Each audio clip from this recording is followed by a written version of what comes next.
Assalamualaikum warahmatullahi wabarakatuh. Selamat sore ya buat teman-teman semuanya yang selalu nih menanti-nantikan video-video terbaru, updatean terbaru dari channel Slow. Terima kasih ya buat teman-teman semuanya yang selalu mensupport, mendukung tentang channel Slow Utang. Saya ucapkan selalu terima kasih buat Anda semuanya karena dukungan dan supportan Anda sangat luar biasa sampai detik ini ya. Oke, jadi ini kita mau bahas tentang pinjol legal. Ini banyak banget ditanyakan oleh teman-teman semuanya, banyak banget dia terjebak di ada yang puluhan pinjol legal, dan kita mau bahas ini yang mengirim email kepada saya ya tentang pinjol legal, gagal bayar di pinjol legal.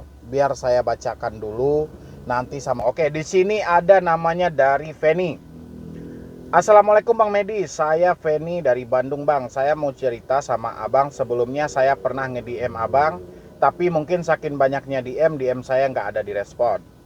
Bang, sudah dari awal tahun saya terjerat di pinjol sampai gali lubang tutup lubang, sudah ada 15 pinjol yang saya pakai, ada yang ilegal dan legal kan. Berarti ada 15 pinjol ya di sini ya. Tapi di akhir tahun ini saya benar-benar capek buat gali lubang, dan uang gaji saya pun tiap bulan habis pakai dendanya.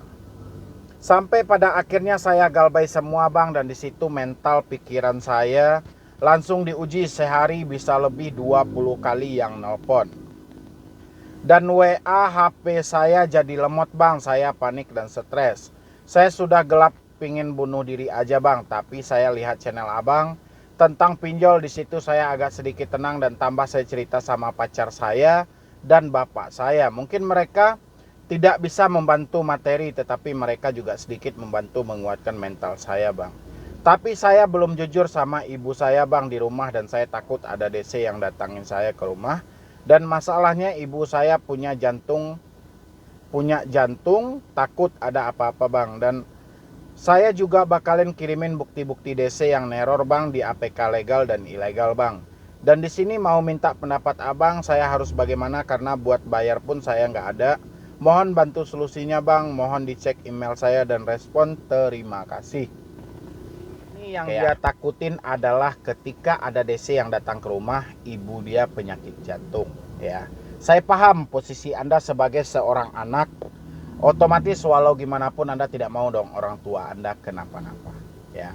Tapi walau demikian, dengan cara Anda berbohong itu juga bukan solusi yang tepat. Alangkah baiknya Anda jujur sama orang tua Anda. Sementara sama bapak dan pacar Anda aja Anda bisa terbuka. Kenapa sama orang tua yang melahirkan Anda tidak bisa? Ya, ukurannya Anda terbuka dan Anda jujur, walaupun jujur itu menyakitkan. Ya, tapi lebih baik seorang ibu atau orang terdekat kita mengetahui dari kita sendiri daripada mengetahui langsung dari orang lain. Itu lebih menyakitkan dan kagetan ya. Kalau untuk saran saya cuman itu aja. Dan untuk buat bayar pun kalau Anda sudah tidak ada ya kita pun juga tidak bisa memaksa. Cuman alangkah baiknya daripada Anda stres ya, daripada Anda disibukkan selalu dengan ancaman atau caci maki dari debt collector, mendingan nomor Anda dinonaktifkan saja, komplit dengan WA-nya dan HP-nya dirinset ke setelan pabrik. Itu kalau menurut saya ya, karena ini 15 aplikasi loh. Jadi ini memang rata-rata orang kalau sudah terjebak lebih dari 10 aplikasi itu gali lubang tutup lubang. Bahkan lebih dari 5 aplikasi aja tetap gali lubang tutup lubang ya. Cuma kalau sudah mentok kita apa boleh buat. Yang penting kalau sudah uang tidak ada satu orang pun yang bisa memaksa Anda untuk tetap membayar. Ini ada lagi. Assalamualaikum Bang Medi, saya Cepi dari Subang, bantu solusinya Bang tentang DC legal di aplikasi Rupiah Cepat. Mohon disamarkan nama saya Bang, ini bukti chatnya Bang. Ngapain nama Anda disamarkan gitu loh, sebutin aja lah, nggak ada masalah kok ya. Kalau dia ngechatnya sudah seperti ini, saya memang tidak munculin. Kalau memang sudah seperti ini, yang satu versi terbaik, yang kedua versi caci maki, ya tinggal kita mengakhiri aja, udah stop aja udah ya. Kan di atas mereka juga bilang mereka mau datang ke rumah kita, yaudah kita tunggu aja ya. Kalau di bawahnya mereka caci maki, kita tinggal blokir mereka. Kalau mereka gunakan nomor baru, kita tinggal tutup akses teleponnya. Salah gak kita Bang? Gak ada yang salah. Oke, ini ada lagi. Assalamualaikum Bang Medi. Bang, saya 1 bulan yang lalu pinjam di pinjol Dana Kilat. Nggak taunya ditongolin adalah produk dia Bang, dari Lancar Uang dan Sobat Rupiah. Saya waktu itu butuh 2 juta berobat. Pas klik, kenapa dua-duanya mentransfer ya? Masing-masing 1.250.000 dan keduanya 2.500.000. Potongannya hampir 750 dengan tenor 7 hari. Padahal saya klik satu doang. Yang satu lagi ikutan. Dan saya mau bayar dan baru telat 2 hari karena baru pulang dirawat di RS. Tiba-tiba kok pinjaman saya jadi 24 kali 2 berarti 48 ya. Akhirnya saya urungkan niat bayar saya, dan besoknya pinjol Sobat Rupiah DC-nya WA saya memberikan solusi yaitu penghapusan denda. Akhirnya saya setuju, namun ada permintaan dari saya yaitu bila saya sudah bayar, tolong hapus pinjaman saya di aplikasi Dia dan Lunas. Jawaban DC-nya oke. Saat itu juga saya bayar dan saya kirim bukti pembayarannya. Namun 1 jam saya bayar, saya coba buka aplikasi pinjaman saya, kok masih ada Bang. Saya coba terus 1, 2, 3 jam seterusnya, tetap masih ada. Sampai detik ini pun masih ada Bang. Bahkan pinjaman sudah mencapai 5 juta. Kesimpulannya berarti saya kena tipu. Dan untuk WA, untuk yang satu lagi pinjol Lancar Uang di mana DC-nya WA saya terus. Dan kemarin saya jawab yaitu saya akan bayar tapi tolong berubah semula aplikasi pinjaman saya sebesar 2 juta, namun dia tidak respon. Karena saya tidak ingin membohongi kedua kalinya dan saya jadi kasih solusi untuk ketemuan dengan catatan saya bawa uang 2 juta. Sedangkan dia bawa kwitansi pinjol, dia dengan stempel dan bor materai. Dia pun tidak respon Bang Medi. Pertanyaan saya, apakah tindakan saya salah Bang? Apakah saya terus lanjutkan untuk membayar? Tindakan Anda sudah benar. Anda sudah kena tipu gara-gara membayar online dengan diiming-imingkan bayar pokok. Saya dari awal sudah mewanti-wanti loh. Berhenti bayar online, apalagi dengan pinjol yang tidak jelas legalitasnya seperti apa. Ya, tapi Anda dengan keras kepala, Anda tetap mengikuti nawaitu Anda, berarti video saya kurang berpengaruh bagi orang yang masih ada uang. Ya, makanya saya selalu mengambil kesimpulan, ketika ada satu video saya membahas tentang stop bayar pinjol, tidak berlaku bagi orang yang masih mempunyai uang, bahkan mereka rela ditipu ya oleh si debt collector. Contohnya salah satu dengan ibu ini. Dia diiming-imingkan bayar pokok, kenyataannya tagihan tetap segitu, justru bertambah. Ya, sekarang harus mengadu kemana? Ke polisi nggak tahu arahnya mau kemana. Ke OJK nggak akan menanggapi. SWI bilang lanjutkan aja bayar pokoknya. Anda harus mengadu kemana? Dan akhirnya Anda mengadu juga kepada saya. Sementara solusi saya tidak pernah Anda dengarkan gitu. Ya. Jadi kalau menurut saya pilihan Anda itu sudah tepat.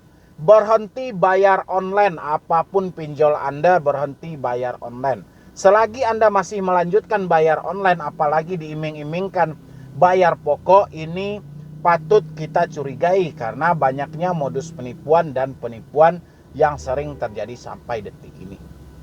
Ya, kalau untuk jalan dari saudara yang bertanya ini, itu jalannya sudah tepat. Anda tidak perlu melanjutkan membayar, cukup tunggu mereka di rumah dan kondisikan, pertanyakan soal uang Anda yang hilang. Kalau mereka mau datang. Kalau mereka tidak datang, berarti hutang Anda telah selesai. Ya, biasanya pinjol-pinjol ini cuman ngancam-ngancam Anda begitu saja. Ya. Oke, ini masih ada lagi solusi hutang mantap.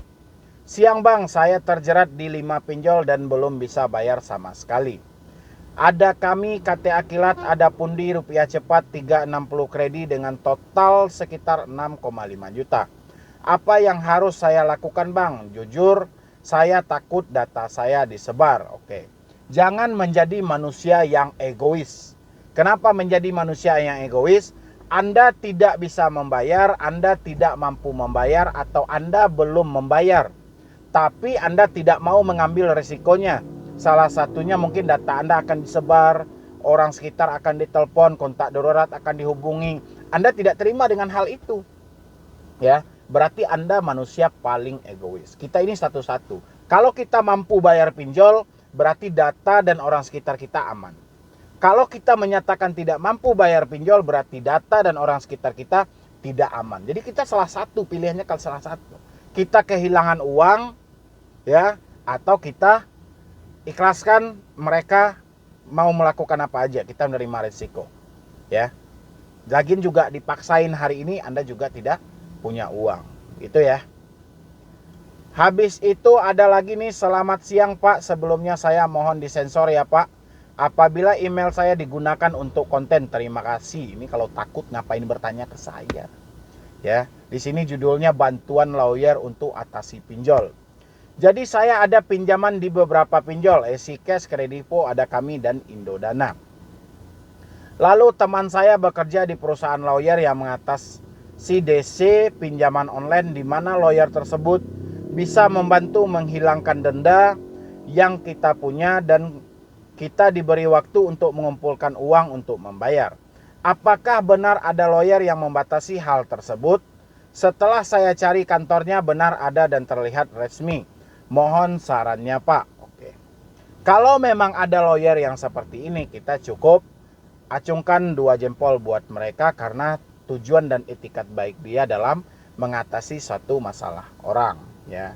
Dan satu hal lagi, ya, sebelum Anda masuk ke dalam itu, karena mengingat dan menimbang modusnya orang-orang banyak sekarang, alangkah baiknya cari tahu dulu, ya.